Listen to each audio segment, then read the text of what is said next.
ওই মোতালেব খেলবি না? তোমার নাম কি? মোতালেব। তোমার? মিজান। তোমার কি রোজায় ধরছে? না। তোমারও ধরছে? না। তোমার বাপ মা? কেউই নাই। আরে আমরা এখানে কারোরই নেই। কল্লাইবেন পেপার, আজকের পেপার 10 টাকা পেপার, পেপার। এইটা রাখ, বাকিটা পরে নিস। ভাইয়া ভাই আজকে না আমরা ইফতার করবো, চল। ভাই এটা কত? 10 টাকা কইরা।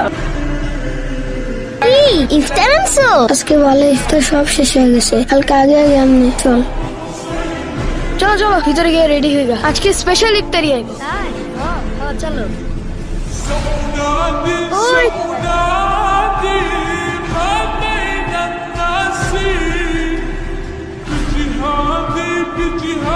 কি রে, ইফতার করতে যাবি না? আজকে না কালকে। আরে চল চল, ভালো ইফতার আছে। ভাইয়া চলো, ভালো ইফতার।